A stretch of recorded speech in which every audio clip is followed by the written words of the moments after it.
I'm Madars Virza, and today I'm going to tell you about succinct non-interactive zero-knowledge for Neumann architecture. And all of this is joint work with Ben-Sasson, Alessandro Chiesa, and Eran Tromer. And I want to start by a motivating example, that there is a manager at a hospital, let's call her Alice, and she has a database, say a genetic database.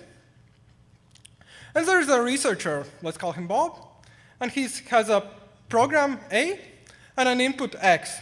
And the program A might be the one that does some genetic matching, and X might be some genome.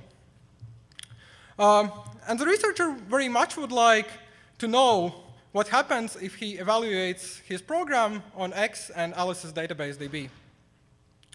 Well, one option is Alice could just send over the database to Bob. And it's unfortunately not even an option, because that wouldn't preserve the privacy of the persons whose genomes are in the database. So this doesn't work. Well, we can try the other way around. Bob could send the program and input to Alice, and then Alice could run it on her private database.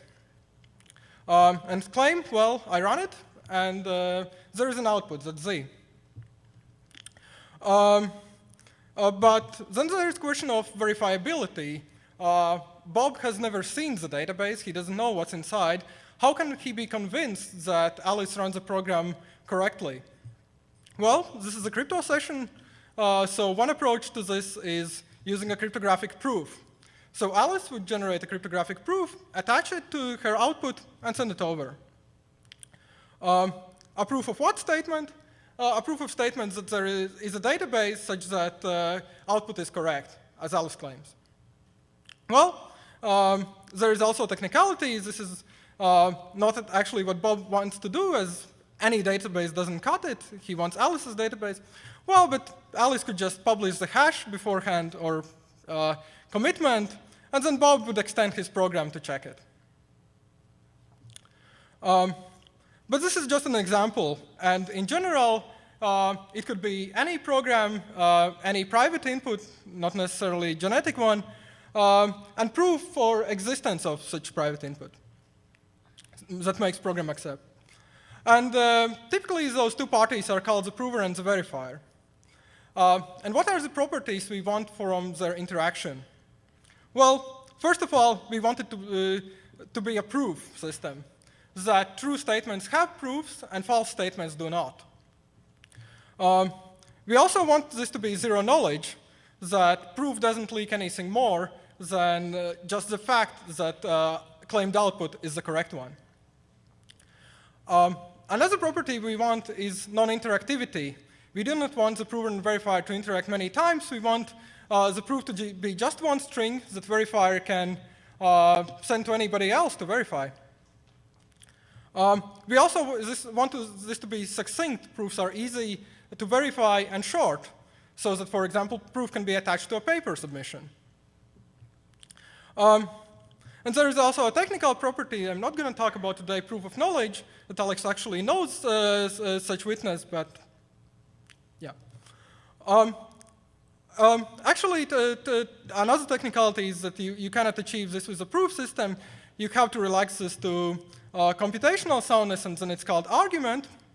But if you take all of those properties together, you get something that's called zero knowledge, succinct non-interactive argument of knowledge. And this is different from the setting of outsourced verified computation, as necessarily the verifier doesn't know the private input of the prover. And various subsets of these properties have been looked at before. For example, non-interactive zero knowledge, or NISCs, have achieved the highlighted ones. Okay. For this actually to be achievable, we require another party, a generator, that does a trusted setup.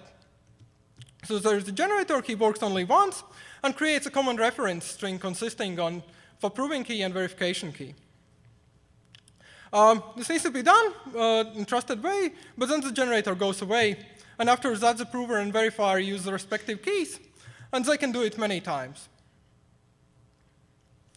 I want to change from pretty pictures to less so pretty notation for us to easier to follow this later. And a natural question is, can SNARKs be achieved? Actually, the answer is yes. There is a beautiful line of theoretical work starting from 90s. And in recent years, we have even seen working prototype implementations of SNARKs. And not only working prototypes, for certain specialized applications, SNARKs have even been practically feasible. For example, Zero Cash from this year's Oakland provides anonymity for Bitcoin. Essentially, it replaces every transaction by a zero-knowledge proof that says valid transaction occurred, but doesn't reveal anything about the transaction origin, destination, or amount. And Zero Cash uses a very tailored program that only has to check hashes and integer arithmetic. And it would be great to explore to what extent can we achieve SNARKs for generic computation. And for that, I want to tell you about program-specific SNARKs. This is a picture from previous where verifier sends program and input. And program-specific SNARK doesn't let verifier choose a program. It gets hard-coded in generation time. And then proving and verification can be done with respect relative to that program changing the input. And actually, all prior implementations of SNARKs achieve program-specific implementations. And it is very inconvenient to have them, as trusted setup must be repeated every time you want to change your program. And motivates a natural question that ideally we want one-time trusted setup that works for any program. Generator goes away, trust is no longer needed, and you can prove things till the heat death of universe. And this is our goal for today. The goal is to achieve SNARKs with universal trusted setup. How are we going to go about this? Well, one approach would be, if you have to hard-code a program, better be the universal one, say interpreter for Python. Well, one could do so, but that would totally tank your efficiency. So we do something else. And our result is that we achieve the above goal, SNARKs with universal trusted setup, with a caveat. And the caveat is that we don't need to know the program up front, we need to just know the bound of its running time. And the performance, if you take a t-step program, is roughly 50 t milliseconds proving time for the prover, and it needs 3 t megabytes of space. And we do it with 2 independent contributions. First, we create a universal circuit generator, and second, we create zk-SNARK implementation for circuits. Both of them are significantly more efficient than prior work. I want to motivate the high-level picture, how those 2 components fit together, and why this is a good idea for achieving the universality. So we know that best theoretical constructions achieve SNARKs for NP-complete language of circuit satisfiability. So we go ahead and build a highly optimized SNARK for circuits. This is component 2 of our system. And it only takes circuits and motivates our first contribution, the universal circuit generator. The circuit generator will produce circuits that can verify any program. We stick it into generator of our SNARK, and then later, when verifier sends over a program and input, prover can prove the statement that universal circuit accepted this particular program. Okay.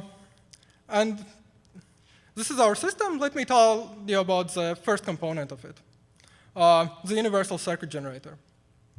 The circuit generator takes as input 3 bounds, a bound on program size L, input size N, and time bound T, and produces a circuit. And the circuit, in turn, takes as input the program, the input, the private input, the claimed output, and outputs a decision bit. And decision bit is 1 if and only if the program really outputs the correct the claimed value on the input. And the caveat is that the circuit only works as long as the computation is suitably bounded, as said before. You see that the circuit generator doesn't need to know anything about the program. It only needs to know the bounds, so it's universal. Moreover, we claim it's efficient, that asymptotically it's only quasi-linear in running time of the program. And concretely, you need about 2,000 gates per one step of computation amortized. If I'm claiming numbers like 2,000, I must fix some architecture to back this up. And for us, an architecture is expressive one. Those are computations in 32-bit RISC for Neumann machine. And it's even so expressive it can support self-modifying code and just-in-time compilation. Now I want to tell you on a very high level how our circuit generator works. It is based on the circuit generator from Crypto 2013, and it roughly works as follows. That it checks a trace of a computation, where trace is just time-sorted list of CPU states. And first, it checks that all arithmetic and logical instructions were executed correctly. Meaning, if you want to do addition, then registers get added together in the next trace line. And we build a small circuit that checks ALU instructions and apply it to each consecutive trace lines. I mentioned the word instruction before. How does the ALU checker know which instruction to actually check as program counter changes? Well, Crypto 2013 work just uses a multiplexer. You index into a hard-coded program to the point where program counter points and get the instruction out. You apply it for every trace line. You get all instructions as they go.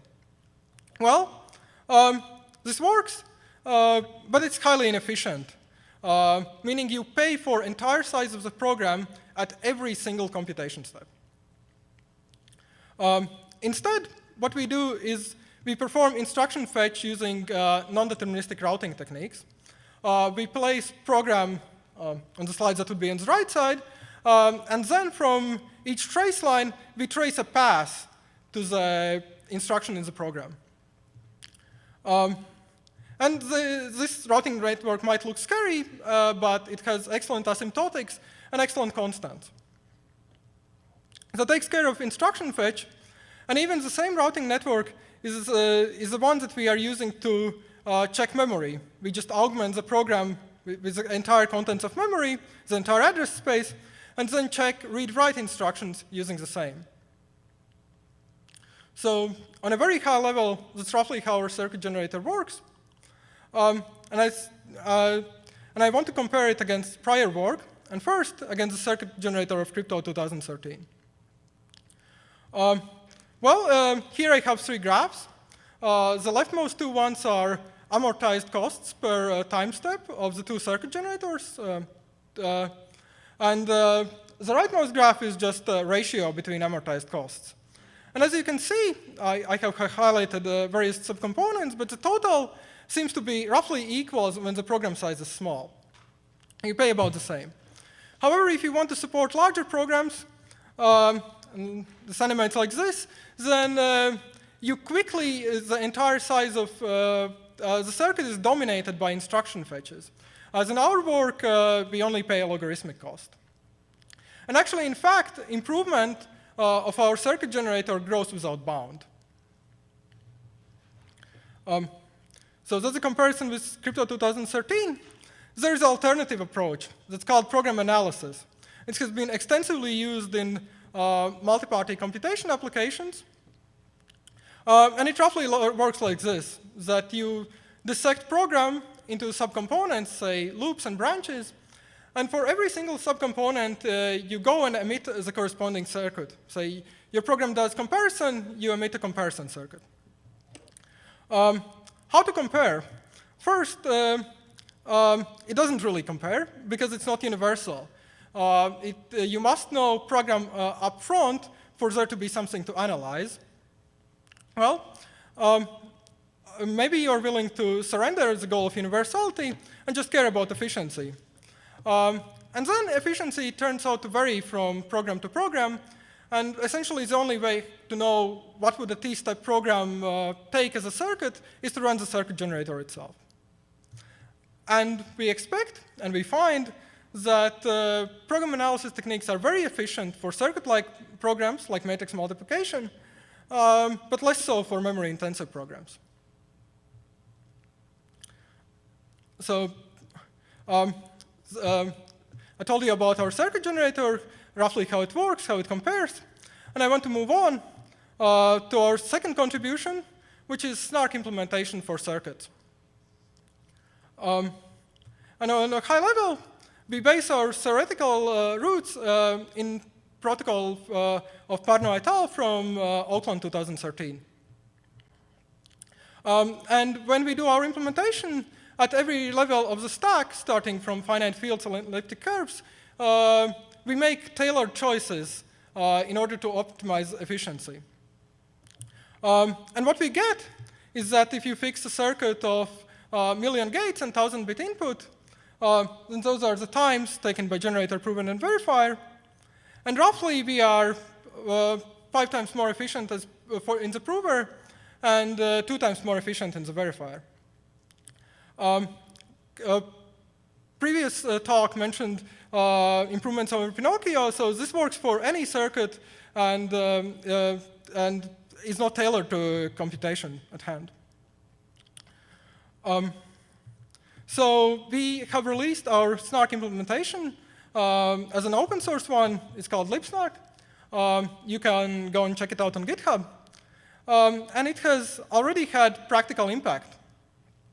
I mentioned before the system called zk-SNARKs, and zk-SNARKs uses our Snark library in a fundamental way that if you need to generate zk-SNARK proofs, using libsnark, it takes about 3 minutes for one transaction. If you were willing to pay 5x blowup in running time, you would roughly be at 15 minutes per transaction.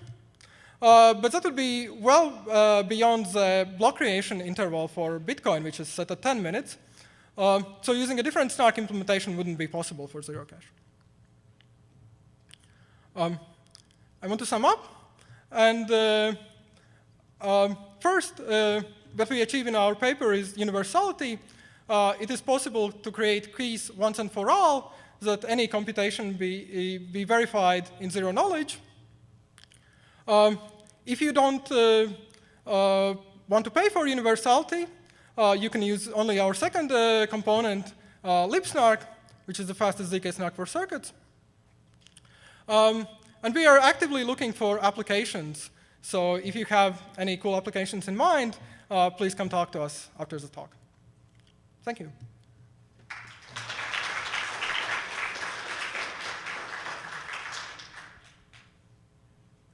We have time for questions.